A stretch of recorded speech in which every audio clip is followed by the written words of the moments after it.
오늘 우리 함께 묵상할 말씀은 디모데전서 3장 1절로 11절입니다. 신약성경 디모데전서 3장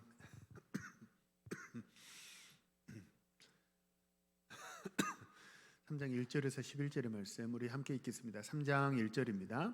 미쁘다 이 말이여 곧 사람이 감독의 직분을 얻으려 함은 선한 일을 사모하는 것이라 함이로다.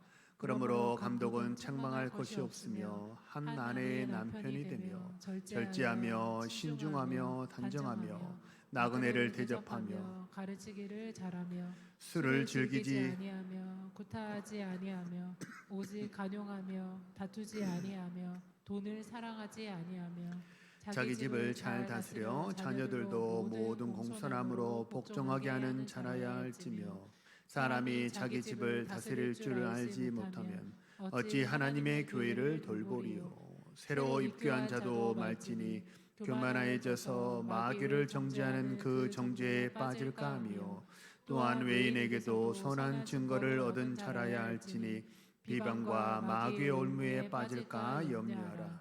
이와 같이 집사들도 정중하고 일구이연하지 아니하고 술에 임박이지 아니하고 더러운 일을 탐하지 아니하고 깨끗한 양심의 믿음의 비밀을 가진 자라야 할지니 이에 이 사람들을 먼저 시험하여 보고 그 후에 책망할 것이 없으면 집사의 직분을 맡게 할 것이요 여자들도 이와 같이 정숙하고 모함하지 아니하며 절제하며 모든 일에 충성된 자라야. 아멘. 할렐루야. 한번 우리 앞뒤 서로 인사하시죠. 하나님 당신을 사랑하십니다. 우리 한 번만 더 인사하시죠. 이번 주에 엄청 춥다고 그러죠. 이번 한 주간도 강건하세요. 한 번만 더 인사하시죠.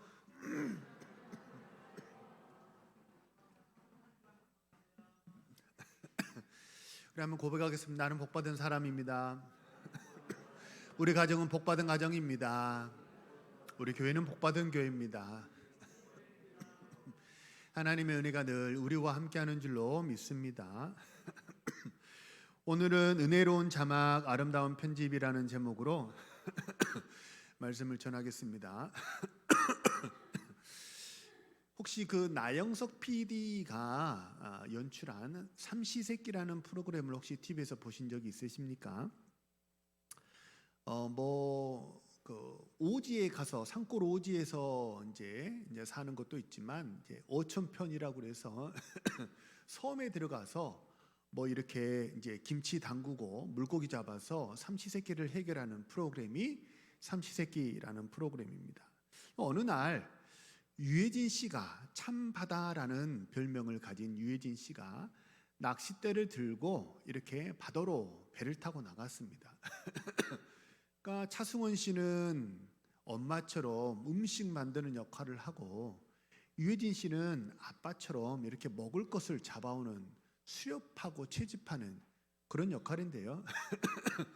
배를 타고 몇 시간을 나가고 정말 상당히 오랜 시간 바다에서 낚시를 했는데 근데 이게 좀 뭔가 좀 잡혀야 되는데 참 안타깝게도 아무것도 잡지를 못했어요. 아무것도 잡지 못하고 그냥 빈손으로 배가 이렇게 돌아오게 됐습니다. 그때 제작진들은 모두 다 뭐라고 말했냐? 망했다. 이렇게 말을 했다고 합니다. 방송이 되려면 뭔가 이렇게 드라마틱한 그런 장면이 있어야 그걸 중심으로 이렇게 연출을 하면서 시청률을 올릴 수 있거든요. 근데 방송할 거리가 없어요. 방송할 거리가 없어요. 뭔가 에피소드도 없고 낚시는 그냥 이렇게 딱 하고 가만히 있는 거잖아요. 에피소드도 없고 뭔가 드라마틱한 장면이 하나도 없는 거예요. 그래서 제작진들이 와 망했다 이렇게 얘기를 했다고 해요. 그런데 그 부분이 그 분량이 방송이 됐을 때 진짜 망했냐? 그게 아니에요. 대박이 났어요. 시청률이 엄청 좋았고 댓글도 엄청 좋았어요. 처음에는 망했다 이렇게 시작했는데 왜 시청률도 엄청 좋고 댓글도 엄청 좋고 이런 반전이 왜 일어나게 되느냐? 편집이 좋았기 때문입니다. 참바다씨라고 불리는 유해진 씨가 아무것도 잡지 못해가지고 그냥 터덜터덜 어깨가 축 처지고 그냥 들어가면 차승원 씨한테 되게 잔소리 듣거든요. 그래가지고 어깨가 축 처져가지고 그냥 얼굴도 되게 그냥 기운도 하나도 없고 그렇게 정말 낙심한 모습으로 이렇게 집으로 쑥 들어가는 거예요. 카메라가 그 장면을 딱 담그면서 거기에 아주 감동적인 음악을 배경음악으로 깔고 자막을 뭐라고 넣느냐, 거기 자막이 아주 대박이었습니다. 아무것도 잡지 못한 참바다씨, 우리 아버지들의 뒷모습과 참 많이 닮아 있습니다. 이렇게 자막을 넣었어요. 이 자막 하나가 그 음악 하나, 이 자막 하나가 완전히 망했던 이 방송 분량을 대박 터지도록 반전이 있게 했다는 거예요. 우리 아버지들의 뒷모습과 닮아 있습니다 라고 하는 그 자막을 본 순간 시청자들은 그게 유해진 씨라고 생각이 들지 않는 거예요. 누구라고 생각이 드는 거예요? 저렇게 고생하고 가는 모습이 우리 아버지지, 우리 가족이지, 우리 아버지가 이렇게 가족들을 위해서 되게 수고하시지. 그래서 남의 일로 보이는 게 아니고 우리 가족의 일로 보이면서 어떠냐면 되게 이게 공감대가 확 형성이 되면서 이렇게 시청률이 올라가게 되더라는 거예요. 우리도 마찬가지입니다. 대부분 사람들이요, 좋은 일과 굳은 일의 비율은 거의 비슷합니다. 사람들마다 거의 대동소이해요. 좋은 일만 있는 사람도 없고 굳은 일만 있는 사람도 없습니다. 대개 이 두 가지 일의 비율은 거의 비슷합니다. 근데 뭐가 다르냐? 좋은 일과 굳은 일의 비율은 거의 비슷한데 다른 것은 확실히 퍼센테이지가 차이 나는 압도적으로 차이 나는 게 하나 있는데 그게 뭐냐면요, 관점과 해석이 달라요. 그거는 완전히 사람마다 다릅니다. 좋은 일이지만 부정적으로 보고 부정적으로 해석하는 사람이 있어요. 그게 습관입니다. 그러니까 이분은 항상 좋은 일도 부정적으로 해석하고 굳은 일은 굳은 일이니까 또 부정적으로 해석하는 거예요. 항상 입에 투덜이 스머프처럼 이래서 싫어 저래서 싫어, 왜 나만 이런 일이 일어나는 거지? 라면서 이렇게 불평과 원망을 하더라는 거예요. 근데 반대의 사람은 어떠냐면 좋은 일은 좋은 일대로 감사함으로 잘 받고 굳은 일도 뭐예요? 좋게 보고 이것을 딱 뒤집어 가지고 뒤집어서 반전의 역사를 일으키는 사람이 있더라는 거예요. 자, 보세요. 상황에 대한 해석, 상황을 보는 관점, 이게 뭐냐면요, 내 인생에 내가 넣는 자막입니다. 그 자막은 다른 사람이 넣는 게 아니에요. 내 인생의 자막은 오직 나만 넣을 수가 있어요. 하나님이 하시는 거는 꺼리를 주는 거예요. 꺼리를 주시고 거기에 해석하고 자막을 다는 건 누가 하느냐? 내가 하는 거예요. 그러니까 내 인생에 넣는 자막이 뭐냐면 나에게 일어나는 일들에 대한 나의 반응이고 관점이라는 것입니다. 올해 2026년에는 은혜의 관점으로 해석하시고 은혜의 관점으로 보셔서 은혜의 강물이 흐르게 하는, 축복의 강물이 흐르게 하는 우리 사랑하는 주의 백성들 모두 되시기를 소망하고 축복합니다. 야곱을 한번 생각해 보시죠. 야곱을 생각해 보면요, 야곱 그러면 대부분 어떻게 생각하냐면 속임수 쓰던 사람, 이런 부정적인 인식이 엄청 강합니다. 우리는 야곱 그러면 속이던 사람이라는 부정적인 사람으로 이렇게 생각하는 경우가 많거든요. 근데 하나님은 야곱에 대해서 어떻게 바라보시고 야곱의 인생에 대해서 뭐라고 자막을 넣어 주셨느냐? 우리 히브리서 11장 21절 우리 같이 한번 읽어볼까요? 시작. 믿음으로 야곱은 죽은 때에 요셉이 각 아들에게 축복하고 그 지팡이 머리에 의지하여 경배하였으며.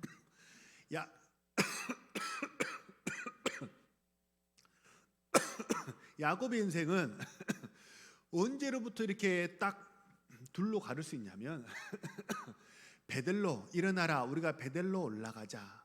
내가 환난날에 나를 도우셨던 내가 나의 하나님께 내가 경배하려 하노라. 베델로 딱 올라가던 그 순간부터 그 이전의 야곱과 그 이후의 야곱으로 갈리거든요. 그러니까 야곱이 베델로 딱 올라가는 순간 하나님은 어떻게 하셨냐면 이전에 속임수 썼던 거, 거짓말했던 것은 야곱의 인생에서 통으로 다 편집해 버리세요. 싹 다 통으로 편집하시고 야곱의 인생에 말년에 어떻게 했냐면 야곱의 아들 요셉이 있으니까 요셉이 애굽의 총리로 갔잖아요. 그래서 야곱도 노년에 애굽으로 가게 됐는데 거기서 바로 왕을 축복해요. 바로 왕을 축복하고 야곱의 아들들을 다 이렇게 축복하거든요. 그러니까 그 이전에 우여곡절이 있었던 것은요, 방송사에서 말하는 것처럼 통으로 다 편집해 버려요. 싹 다 통으로 편집하시고 야곱에 대해서 뭐라고 하나님은 자막을 달아주셨느냐? 그가 빼뜨리는 사람이었다고? 그렇지 않아. 그는 축복하는 사람. 축복은 빼앗는 거예요, 주는 거예요? 주는 거죠. 야곱은 빼앗는 사람이 아니었어. 야곱은 축복하는 사람이었어. 심지어 누구도 축복했어요? 바로 왕도 축복했어요. 이게 무슨 뜻이냐면 왕은 부족한 게 있어요, 없어요? 부족한 게 없는 사람이에요. 부족한 것이 없는 사람이라도 나눠주고 구워주고 베풀고 축복하는 사람, 그게 누구였냐면 야곱이었다는 거예요. 그러니까 아들들도 축복했죠. 아들들도 축복하는 사람이었고 바로 왕도 축복하는 사람이었고 하나님께는 어떻게 했어요? 엎드려 경배하는 사람이었다. 야곱에 대한 평가는 딱 두 개입니다. 그는 뺏는 사람이 아니라 주는 사람이었고 하나님 앞에 꼿꼿이 고집 피우는 사람이 아니라 어떤 사람이었다? 머리 숙이고 경배하는 사람이었어. 하나님이 야곱에 대해서 이렇게 자막을 달아주시더라는 거죠. 이게 회개가 주는, 예배가 주는 통편집의 은혜라는 것입니다. 오늘 본문을 쓴 사도 바울도 마찬가지입니다. 자, 우리 성도님들 사도 바울 그러면 다메섹 이전의 사울의 모습과 다메섹 이후의 바울의 모습이 있는데요. 우리 성도님들 마음속에는 다메섹 이전의 사울의 모습이 마음속에 강하게 남아 있으세요? 아니면 다메섹 이후의 바울의 모습이 강하게 남아 있으세요? 사울이에요, 바울이에요? 바울이 더 강하시죠. 왜? 다메섹 이전의 사울의 모습도 굉장히 강렬한, 그러니까 사울이나 바울은 어떤 사람이었냐면 슬렁슬렁 사는 사람이 아니고 굉장히 강렬한 에너지가 굉장히 많은 그런 사람이었거든요. 근데 왜 사울의 모습은 없고 바울의 모습만 남아있느냐? 바울에게 하나님의 통편집의 은혜를 주셨기 때문입니다. 디모데전서 1장 13절, 14절 우리 같이 한번 읽어볼까요? 시작. 내가 전에는 비방자요, 박해자요, 폭행자였으나 우리 주의 은혜가 그리스도 예수 안에 있는 믿음과 사랑과 함께 넘치도록 풍성하였도다. 이전에는 그래도 야곱은 속이고 거짓말했던 사람이죠. 사울은 어땠냐면요, 비방하는 것으로 끝나지 않았어요. 박해했고요. 박해하다 심지어 어떻게도 했어요? 사람을 죽이기도 했어요. 폭행하는 사람이었어요. 그러니까 죄의 질로 따지면 야곱보다 훨씬 죄의 질이 더 중한 사람이에요. 근데 어떻게 했느냐? 우리 주의 은혜가, 하나님의 은혜가 통으로 다 편집해 버려요. 그래서 성경에 보면 사울의 모습이 성경에 있기도 하지만 우리 성도들의 마음속에, 하나님의 마음속에는 뭐만 남아있냐면 다메섹 이후로 회개하고 하나님을 위해서 몸바쳐 수고하고 헌신했던 사람, 그 모습만 그렇게 남아있다는 거예요. 이게 통편집의 은혜라는 거예요. 우리도 마찬가지입니다. 우리의 인생 속에도 이제 바울은 비방자, 박해자, 폭행자였다고 말하잖아요. 그러니까 사실 우리 마음 속에도 내가 참 기억하고 싶지 않은 그런 일들이 우리에게도 우리 인생 속에 사실 있습니다. 원하지 않는 일들이 우리 인생 속에 발생하기도 하잖아요. 실패한 일들이 있었고요. 원치 않는 일에 휘말려 가지고 누명을 쓰기도 한 적이 있을 거예요. 이별의 아픔도 있으시죠. 마음에 두려움을 주는 것도 있어요.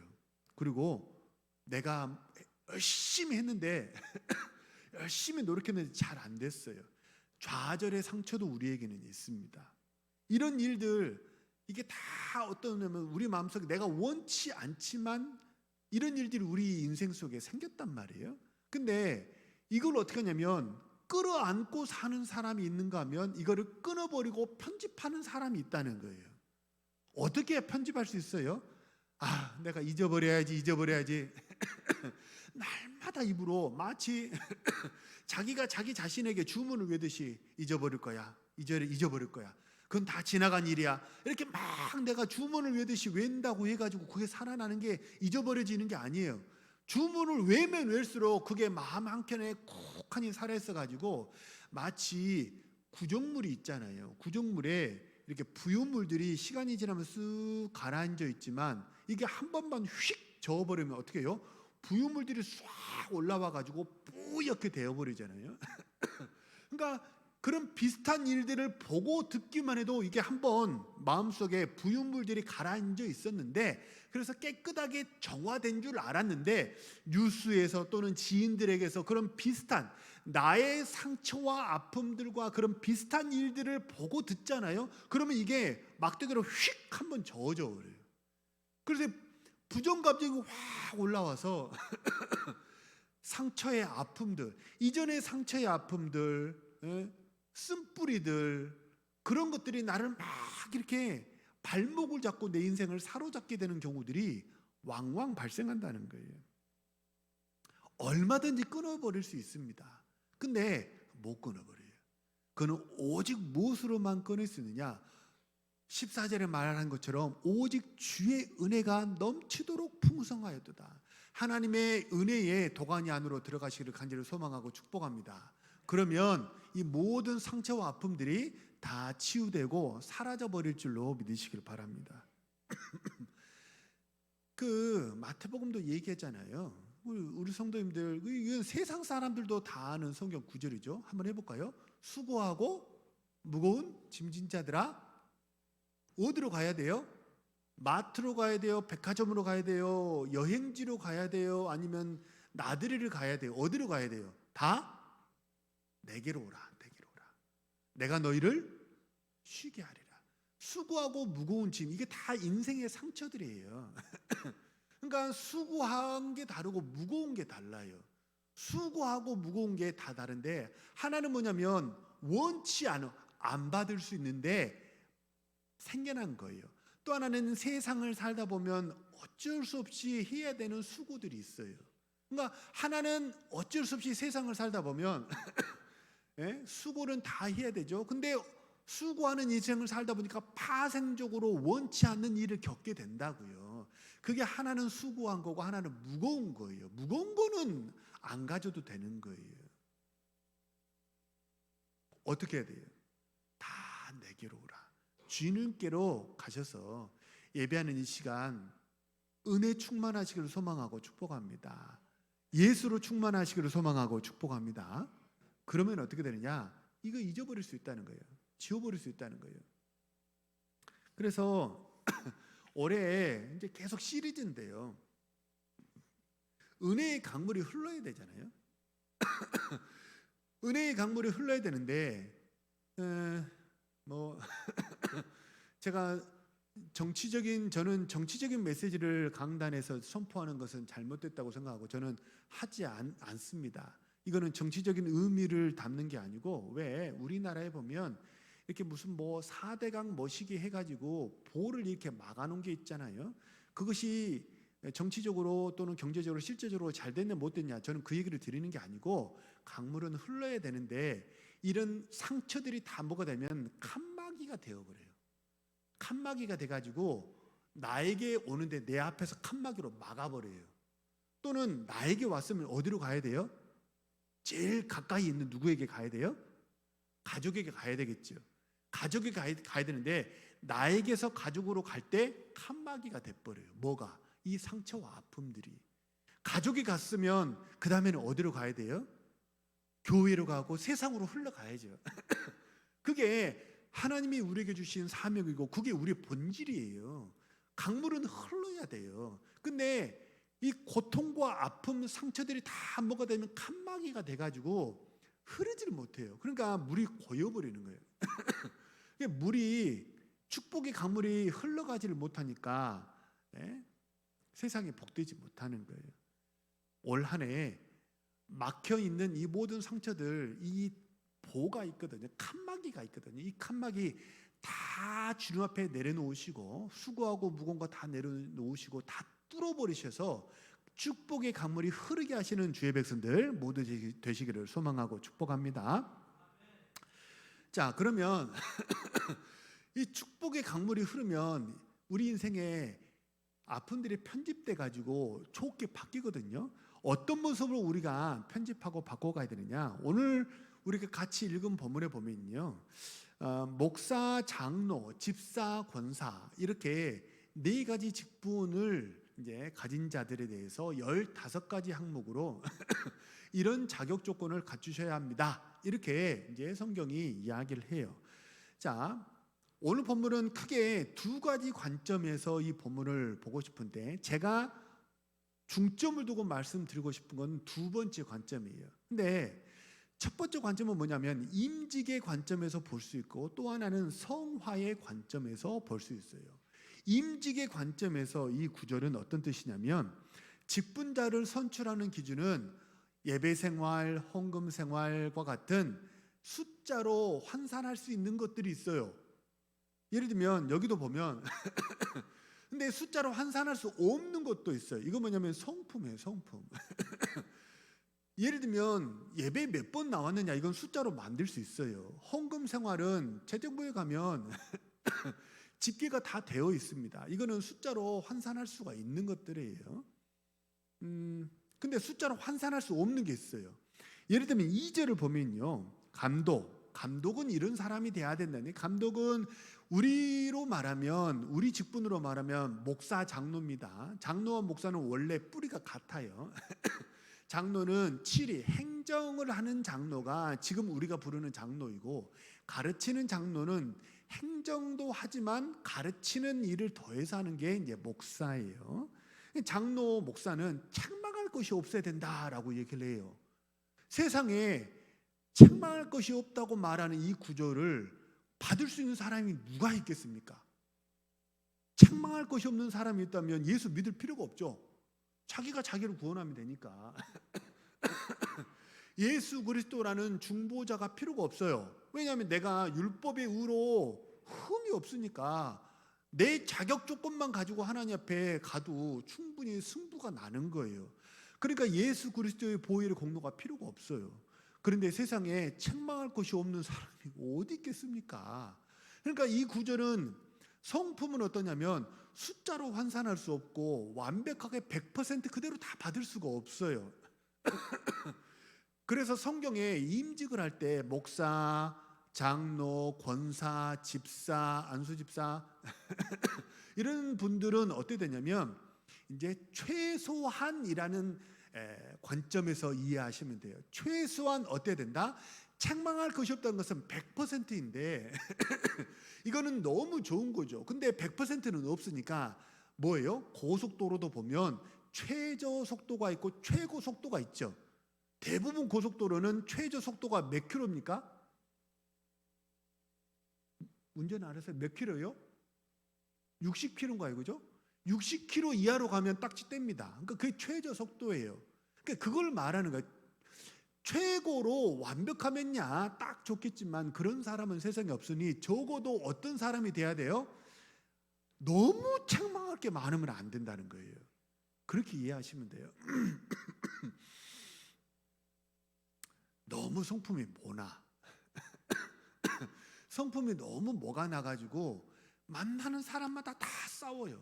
교회 안에서 계속 트러블을 일으켜요. 그러면 중직자가 교회에서 성도들을 보듬고 끌어안고 성도들을 이끄는 사람이 돼야 되는데 성도들하고 계속 싸워요. 만나는 사람마다 싸워요. 그러면 무슨 수로 성도들을 이끌겠어요? 이끌 수 있는 방법이 없잖아요. 그러니까 그거는 아무리 세워주려고 해도 사람이 따르지를 않으니까 세워줄 수가 없는 거죠. 그렇게 이해하시면 돼요. 그래서 임직의 관점에서는 100% 여기는 것을 정말 100% 신실하고 100% 책망할 게 없고 그런 사람은 한 사람도 없는데, 그렇다고 그냥 너무 흠이 많고 사람들이 볼 때 이건 아니지 않나? 그런 사람은 세우지 말라는 거죠. 그래서 어느 정도 저분이면 이 직분을 감당할 수 있겠군요, 저분이면 하실만 하군요 라고 성도들이 어때요? 받을 만한 사람을 세우라는 거예요. 그거를 우리 총회 헌법에서는 이 제가 지금까지 들은 이 모든 말을 딱 압축해서 한마디로 뭐라고 말하냐면 무흠하다라고 얘기를 해요. 헌법에 그 구절이 있어요. 무흠하다. 헌법에서 말하는 무흠하다는 건요, 흠이 하나도 없고 죄 안 짓는 사람이라는 뜻이 아니에요. 여태 제가 드린 말씀을 딱 헌법에서 압축해서 이분은 교회의 중직자로 교회의 얼굴로 받을 수가 없습니다, 이런 사람은 아니라는 거예요. 그래도 저분이 하시면 되겠네, 저분이 하시면 잘 하시겠네 라고 성도들의 지지를 받을 수 있어야 된다는 거예요. 그래서 중직자는 투표할 때 몇 퍼센트 지지를 얻어야 돼요? 3분의 2의 지지를 받아야 돼요. 목사도 위임 받을 때 위임 목사가 되려면 3분의 2 지지를 받아야 되고, 장로가 임직을 할 때도 3분의 2의 지지, 권사도 마찬가지고요, 안수집사도 마찬가지입니다. 다 뭐냐면 3분의 2의 지지를 받아야 된다는 것은 성도들이 저분이면 하실 수 있겠네 라는 그런 분들을 이렇게 세우라, 그런 분이면 된다. 완벽할 수는 없지만 그래도 너무 이제 최저 하한선으로는 안 되고 그 안에 있는 분들을 세우면 된다라는 게 이제 오늘 본문에 나오는 성품에 대한 특징의 해석이에요.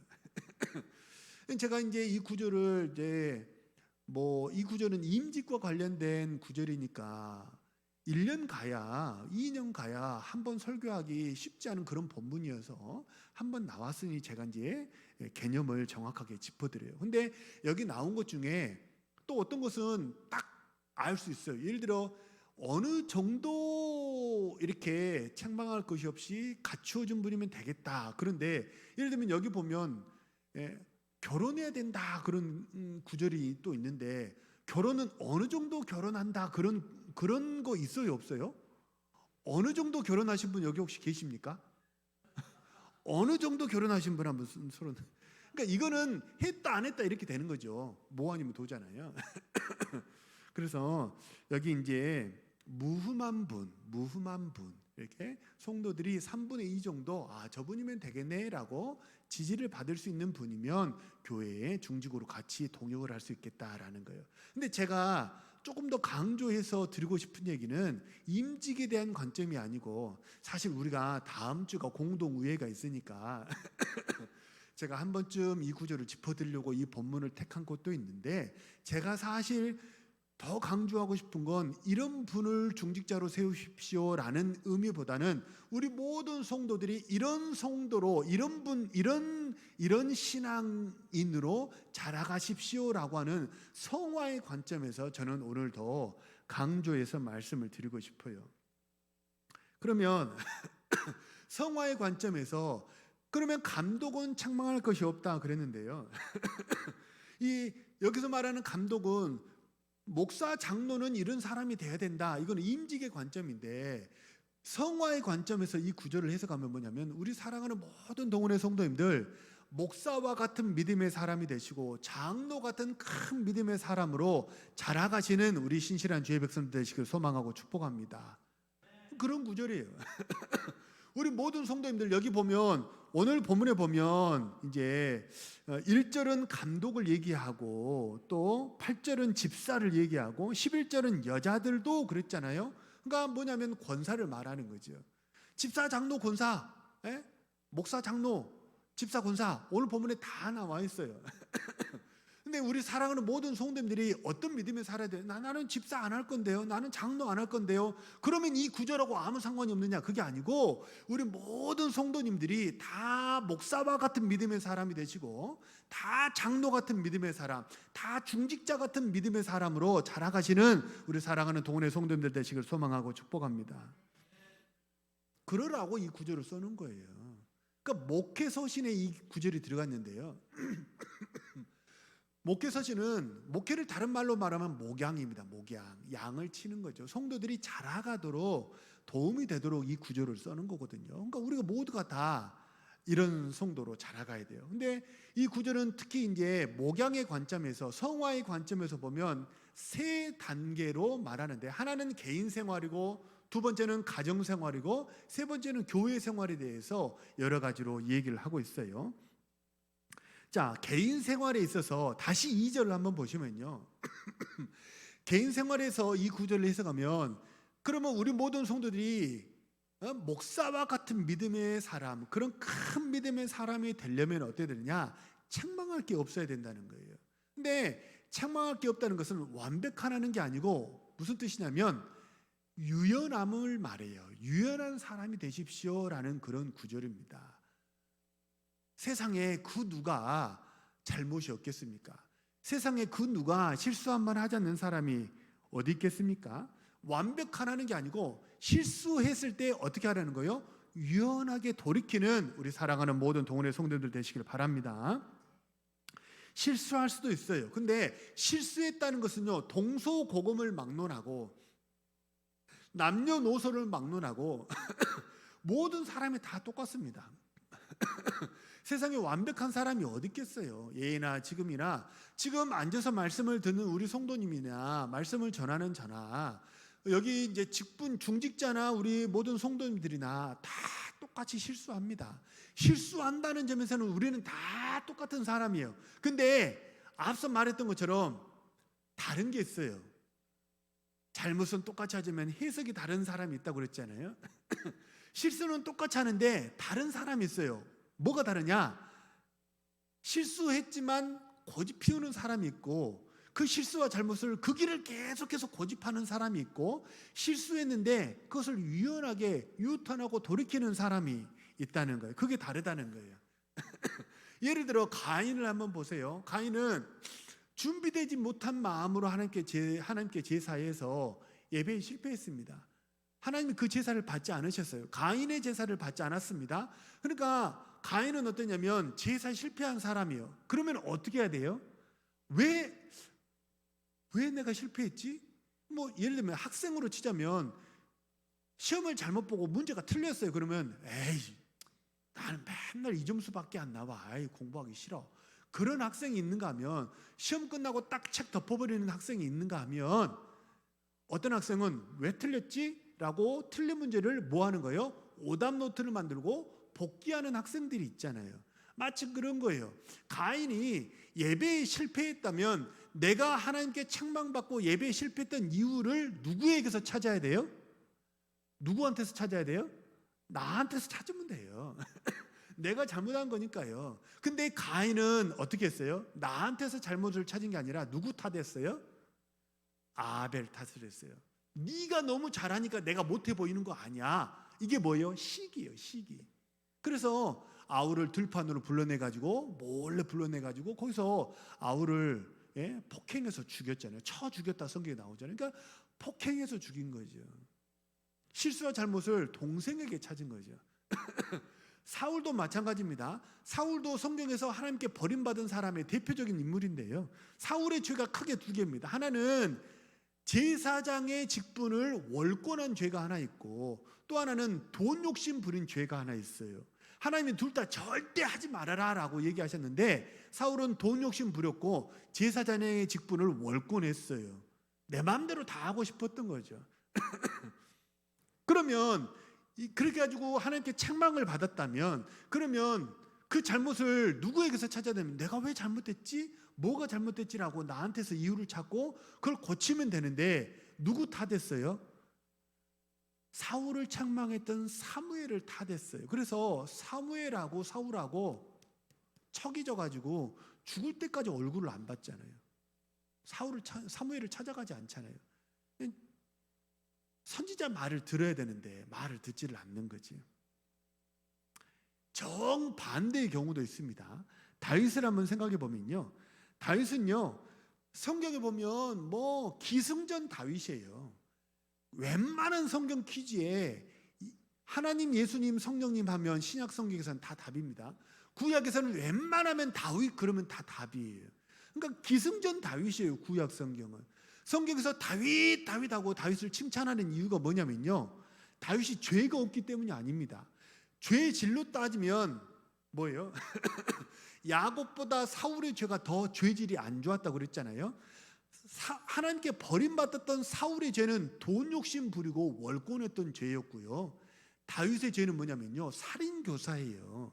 그러니까 죄의 질로 따지면 사울보다 다윗의 죄질이 훨씬 더 안 좋습니다. 게다가 간통도 했잖아요. 그러니까 죄의 질로 따지면 다윗의 죄가 훨씬 더 무거운 죄예요. 죄의 형량이 지금 21세기 법으로 따지면 훨씬 더 아마 무기징역 나오고 상역 나올지도 몰라요. 그럼에도 불구하고 성경에 다윗 하면서 다윗을 칭찬하는 이유는 다윗이 죄가 없기 때문이 아니라 뭐 했기 때문이에요? 다윗은 회개했기 때문입니다. 네가 그랬지라고 나단 선지자가 책망하니까 책망은 똑같이 들었어요. 사무엘은 사울을 책망했고 나단 선지자는 다윗을 책망했어요. 근데 사울은 사무엘을 미워했어요. 평생 얼굴 안 보고 척주고 살았어요. 그러니까 선지자 떠나가지고 복 받을 수가 있겠습니까? 근데 다윗은 어떠냐면 나단 선지자가 네가 그랬지라고 책망하니까 그 자리에서 바로 신하들이 다 보고 있는데 내가 그랬습니다. 나 좀 용서해 주세요라고 그 자리에서 바로 엎드려 가지고 회개했잖아요. 사실 왕이 있잖아요. 그러니까 직함을 얻잖아요. 평민일 때는 잘못을 지적받으면 다 회개합니다. 근데 사람 심리가 묘해요. 직함을 얻잖아요. 훈장을 달잖아요. 그러면 묘합니다. 자존심이란 게 생기고요, 하나님보다 사람의 평판을 훨씬 더 귀하게 여겨요. 사람의 평판, 다른 말로 말하면 그게 뭐예요? 체면. 사람들 앞에서 내 위신이 있고 체면이 있지, 하나님 앞에서의 내 위치보다 그걸 훨씬 더 높게 생각해요. 그래서 사실 어떠냐면 이 직분을 얻는다는 게, 직함을 얻는다는 게 무게가 있어요. 무게가. 사람이 하나님 앞에서 제대로 서지 않으면 좋지 않다는 거예요. 근데 다윗은 왕이라는 직함을 가지고 있었는데 어떻게 했어요? 딱 그 자리에서 엎드려 가지고 회개하잖아요. 그래서 그런 말이 있어요. 천국은 누가 갑니까? 제가 한번 여쭤볼게요. 천국은 누가 가요? 천국은 죄 없는 사람이 가요? 아니에요. 천국은 죄 없는 사람이 가는 게 아니고요, 회개하는 사람이 가는 곳이 천국인 줄로 믿으시기를 바랍니다. 천국은 회개하는 사람이 가는 곳이에요. 세상에 그 누구라서 죄가 없겠어요? 저나 여러분이나 하나님 앞에 가면요, 다 죄인 중에 괴수예요. 말씀을 전하는 저나 말씀을 듣는 성도님들이나 다 똑같아요. 어린아이나 어린이나 다 죄인 중에 괴수에 지나지 않아요. 근데 어떤 사람이 하나님 앞에서 칭찬받고 멸류관 받느냐? 죄 없어서가 아니에요. 회개하고 돌이키면, 유연하게 나의 죄에 대해서 회개하고 돌이키고, 그렇지, 말씀이 이렇게 말씀하셨으니까 내가 이렇게 살면 안 되지, 정신 차려야지 라고 유연하게 돌이키는 우리 사랑하는 모든 성도님들 되시길 소망하고 축복합니다. 유연해야 돼요. 고집스러우면 안 돼요. 성품적으로, 기질적으로 고집이 센 사람이 있거든요. 더 위험한 거죠. 그러니까 유연하게 쏙 넘어갈 수 있는 것도 부러져 버리는 거예요. 왜요? 굽히질 않으니까. 근데 이 고집이라는 게 아까 말씀드린 축복의 강물이 흐르지 못하도록 막는 일종의 칸막이 역할을 또 합니다. 개인 생활, 가정 생활, 교회 생활, 오늘 본문은 그렇게 얘기를 하는데요, 개인 생활에서 이게 막히니까 가정 생활도 안 되고 교회 생활도 안 돼요. 고집스러운 사람치고 그 가정에 평안한 가정이 별로 없고요, 고집스러운 사람치고 교회에서 칭찬받는 사람 별로 없어요. 왜요? 축복의 길이, 물길이 막혀 있기 때문에 그렇다는 거예요. 근데 반대로 유연하면 어떻게 되느냐? 물이 흐릅니다. 하나님 앞에서 나보다, 내 자신보다 하나님을 먼저 생각하니까 어떻게 되겠어요? 물이 흘러요. 축복의 물이 흘러요. 그래서 가정이 잘 됩니다. 하나님을 먼저 생각하고 그 습관이, 하나님을 먼저 생각하는 습관이 나에게 몸에 배어 있으니까 어떻게 되겠어요? 가족을 배려합니다. 그러니까 가정이 행복해요. 화목해요. 예? 권위주의적이어서 화목한 게 시끄러움이 안 나는 게 아니고 서로 자율이 있어요. 그러나 화목한 가정이 된다는 거예요. 그런 가정 올해 모두 다 이루 가시는 우리 사랑하는 성도님들 되시길 소망합니다. 가정이 행복해야 돼요. 그러려면 나만 유연하면 돼요. 나만. 하나님 앞에서 나만 유연하면 돼요. 그 가정이 잘 되면 그러면 교회에서는 어떻게 해요? 교회에서도 잘 돼요. 특별히 좀 제가 설명을 드리고 싶은 건 6절을 한번 보면요. 중직자로 세울 때 새로 입교한 자는 하지 말라 이렇게 얘기를 해요. 근데 새로 입교한 자는 내가 이런 사람이야 라고 교만에 빠질 수 있기 때문이라는 거예요. 1차적인 이유는. 근데 이게 사실 그 안에 담겨져 있는 2차적인 의미는 뭐냐면 새로 입교한 자를 중직자로 세우지 말라는 구절이, 이 구절을 문자적으로만 이해하면 어떻게 되냐면 마치 교회도 세상하고 똑같네. 줄 세우는 거 아니에요? 서열 순서대로 당신은 나보다 늦게 왔으니까 나보다 더 늦게 임직해야지 이렇게 말할 수 있는 거 아니냐는 거예요. 근데 교회는 그런 곳이 아니잖아요. 그런 구절이 아니에요. 자, 새로 입교한 사람을 중직자로 세울 수가 없어요. 왜냐하면 중직자는, 교회는 어떤 곳이냐면 개인이 일하는 곳이 아니라 팀으로 일하는 게 교회인 줄로 믿습니다. 서로 합력해서 선을 이루는 게 교회예요. 목사도 목회자도 목회자 임의대로 하는 게 아니고 당회와 재직들과 중직자들과 모든 성도들과 팀을 이루어서 같이 일하는 거, 그래서 합력해서 선을 이루는 게 교회의 일하는 방식입니다. 교회는 합력해서 일을 하는데, 근데 새로 사람이 오면 그럼 어떠냐면, 사실 어떠냐면요, 손발을 맞출 시간이 없어요. 왜냐하면 사람이 다 기질이 다르고 성격이 다르고 일하는 방식이 다 다르기 때문입니다. 그래서 새로운 사람은 시간의 검증이라는 게 필요한데, 그게 네가 어떤 사람이가 한번 보자라고 이렇게 눈 뜨고 쳐다보는 게 아니고, 그분과 새로 오신 분과 기존에 있는 성도들이 뭐 하는 시간이 필요하다는 거예요? 손발을 맞출 시간이 필요하다는 거예요.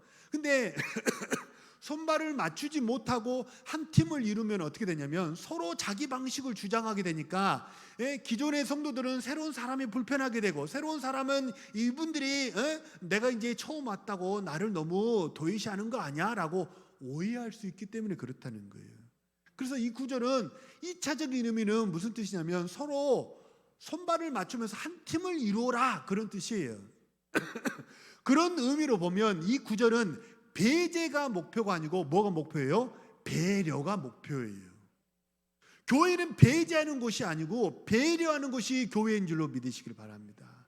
그래서 진짜 저는 바라고 소망하는 게, 우리 사랑하는 성도들이 남녀노소 다 상관없이 사랑과 섬김으로 하나 되는 아름다운 교회 이루어가기를 간절히 소망합니다. 아멘입니까? 올 한 해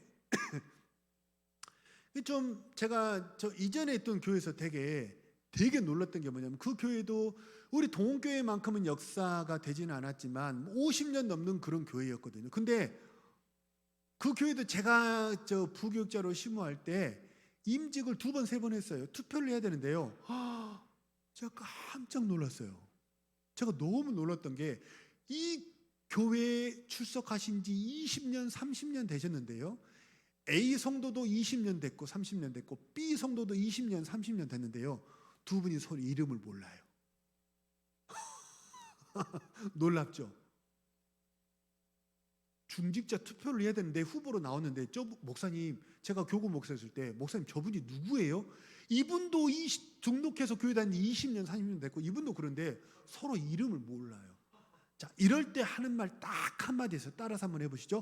헐. 헐이요, 헐. 왜요? 이게 안 됐기 때문에 그래요. 서로 손발을 맞추지 못하니까 그렇다는 거예요. 그래서 제가 예배 끝나고 가면 성도님들에게 차 한잔하고 가세요, 식사하시고 가세요. 집에 밥 없어서 교회에서 밥 먹고 가라는 얘기가 아니죠. 집에 커피 없어요? 집에 막커피도 있고 아메리카노도 집에 있고 믹스커피 다 타먹을 수 있잖아요. 그럼에도 불구하고 교회에서 차 한잔하고 가세요. 식사하시고 가세요. 무슨 뜻이에요? 서로 뭐 하라는 거예요? 손발을 맞추고 하나 되라는 그런 뜻이에요. 올 한 해 우리 동교회가 사랑과 성김으로 더욱더 하나 되어가는 그런 교회 되기를 간절히 소망합니다. 그래서 이게 뭐냐면 성화의 관점에서 이 구조를 보는 거예요. 그러면 이렇게 사랑과 성김으로 기존에 있는 성도들은 새가족을 배려하고 새가족은 또 기존의 성도들을 배려하고 서로 사랑하고 서로 배려하면 그러면 우리 안에 하나님 나라가 에덴 동산이 이루어지게 될 줄로 믿습니다. 그런 교회 돼야죠. 그런 가정이 되고 그런 성도가 되고 그런 교회가 되면 하나님이 기뻐하시지 않겠습니까? 우리 모두가 다 점점점 우리 교회는 새가족이 많아지게 될 줄로 믿습니다. 왜냐하면 우리에게는 하나님의 사명이 있고 우리조차고가 아니고 하나님의 사명을 이루기 위한 그 대의가 그 목표가 우리에게 있으니까 하나님께서 우리에게 점점 새가족을 많이 보내주실 줄로 믿습니다. 앞으로 우리 교회 등록하게 되는 우리 많은 새가족들, 그 새가족들과 온전히 하나 되어서 한 몸을 이루고 하나님의 영광을 드러내는 우리 사랑하는 모든 성도님들 되시기를 소망하고 축복합니다. 우리 주신 말씀을 놓고 한번 합심해서 동성으로 기도합니다.